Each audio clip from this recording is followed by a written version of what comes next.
ದಲಿತರಿಗೆ ಮೀಸಲಿಟ್ಟ 11,000 ಕೋಟಿ ಗ್ಯಾರಂಟಿಗಳಿಗೆ ಬಳಕೆ ಆರೋಪ ಹಿನ್ನೆಲೆ ಬಿಜೆಪಿ ಮುಖಂಡರು ಬೃಹತ್ ಪ್ರತಿಭಟನೆ ನಡೆಸಿರುವ ಘಟನೆ ಕಲಬುರಗಿ ನಗರದಲ್ಲಿ ನಡೆದಿದೆ. ಈ ಸಂದರ್ಭದಲ್ಲಿ ಮಾತನಾಡಿದ ಕಲಬುರಗಿ ಗ್ರಾಮೀಣ ಶಾಸಕ ಬಸವರಾಜ ಮತ್ತಿಮೂಡ್, ದಲಿತರ ಪರವಾಗಿ ಇದ್ದೇವೆ ಎಂದು ಹೇಳುತ್ತಿದ್ದಾರೆ. ಆದರೆ ಅನೇಕ ಬಾರಿ ಕಾಂಗ್ರೆಸ್ ಸರ್ಕಾರ ಅನ್ಯಾಯ ಮಾಡುತ್ತಾ ಬಂದಿದೆ.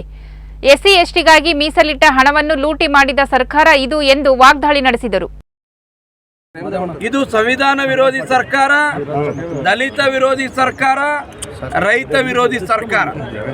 ದಲಿತರ ಹೆಸರು ಹೇಳಿ ಅಧಿಕಾರಕ್ಕೆ ಬಂದಿರತಕ್ಕಂಥ ಸಿದ್ದರಾಮಯ್ಯನವರ ಸರ್ಕಾರ ಇವತ್ತು ದಲಿತ ಸಮುದಾಯದ ಅಭಿವೃದ್ಧಿಗೆ ಕೊಡಬೇಕಾದಂಥ ಹಣವನ್ನು ಬೇರೆ ಕೆಲಸಗಳಿಗೆ ಬಳಸ್ತಕ್ಕಂಥ ನಿಟ್ಟಿನಲ್ಲಿ ಅವ್ರು ಮಾಡಿರ್ತಕ್ಕಂಥ ಕೆಲಸ ಭಾಳ ಹೇಯವಾದ ಕೆಲಸ ಅಂತಕ್ಕಂಥ ಮಾತನ್ನು ನಾನು ಈ ಸಂದರ್ಭದಲ್ಲಿ ಹೇಳ್ತೀನಿ.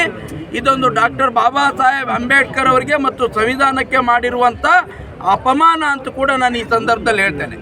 ಅಷ್ಟೇ ಅಲ್ಲ, ಕಾಂಗ್ರೆಸ್ನಲ್ಲಿರುವಂಥ ದಲಿತ ನಾಯಕರಿಗೆ ನಾನು ವಿನಂತಿ ಮಾಡ್ತೇನೆ, ಇವತ್ತೇನು ಸಿದ್ದರಾಮಯ್ಯನವರು ಕೈಗೊಂಡಿರುವಂಥ ಈ ದಲಿತ ವಿರೋಧ ನೀತಿಯನ್ನು ಪ್ರತಿಭಟಿಸಿ ರಾಜೀನಾಮೆಯನ್ನು ಕೊಟ್ಟು ಹೊರಗೆ ಬರಬೇಕು. ನೀವು ದಲಿತರಿಗೆ ಅನ್ಯಾಯ ಆದರೂ ಕೂಡ ಅದನ್ನು ಸಹಿಸಿಕೊಂಡು ನೀವು ಸಂಪುಟದಲ್ಲಿ ಮುಂದುವರಿಲಿಕ್ಕೆ ನಿಮಗೆ ಯಾವ ಹಕ್ಕಿದೆ ಇವತ್ತು ನಾನು ಅವರಿಗೆ ಪ್ರಶ್ನೆ ಮಾಡ್ತೇನೆ.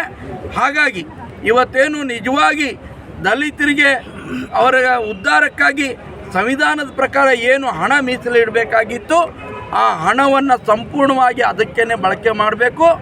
ಅದಕ್ಕೆ ಇವತ್ತು ಕಾಂಗ್ರೆಸ್ ಸರ್ಕಾರ ಇವತ್ತು ಅದನ್ನು ಮಾತು ತಪ್ಪಿದೆ. ಅದಕ್ಕೆ ಸಿದ್ದರಾಮಯ್ಯನವರೇ ಇದಕ್ಕೆ ನೀವು ಮುಂದಿನ ದಿನಗಳಲ್ಲಿ ಬೆಲೆ ತೆರಬೇಕಾಗ್ತದೆ ಅಂತಕ್ಕಂಥ ಮಾತನ್ನು ಈ ಸಂದರ್ಭದಲ್ಲಿ ಹೇಳ್ತಾ ಇದನ್ನು ಭಾರತೀಯ ಜನತಾ ಪಾರ್ಟಿ ಉಗ್ರವಾದಕ್ಕೆ ಖಂಡಿಸ್ತದೆ. ಸನ್ಮಾನ್ಯ ರಾಜ್ಯಾಧ್ಯಕ್ಷ BY ವಿಜಯೇಂದ್ರ ಅವರ ನೇತೃತ್ವದಲ್ಲಿ ಇವತ್ತು ಇಡೀ ರಾಜ್ಯದಲ್ಲಿ ಇವತ್ತು ನಾವು ಹೋರಾಟವನ್ನು ಮಾಡ್ತಾ ಇದ್ದೇವೆ. ತಕ್ಷಣಕ್ಕೆ ಕ್ರಮ ಕೈಗೊಳ್ಳದೇ ಇದ್ದರೆ ಬೆಂಗಳೂರು ಚಲೋ ವಿಧಾನಸೌಧ ಮುತ್ತಿಗೆ ಅಂತಕ್ಕಂಥ ರೀತಿಯಲ್ಲಿ ದೊಡ್ಡ ಪ್ರಮಾಣದ ಹೋರಾಟಗಳನ್ನು ಮಾಡಬೇಕಾಗ್ತದೆ ಅಂತಕ್ಕಂಥ ಮಾತನ್ನು ನಾನು ಈ ಸಂದರ್ಭದಲ್ಲಿ ಹೇಳೋದಕ್ಕೆ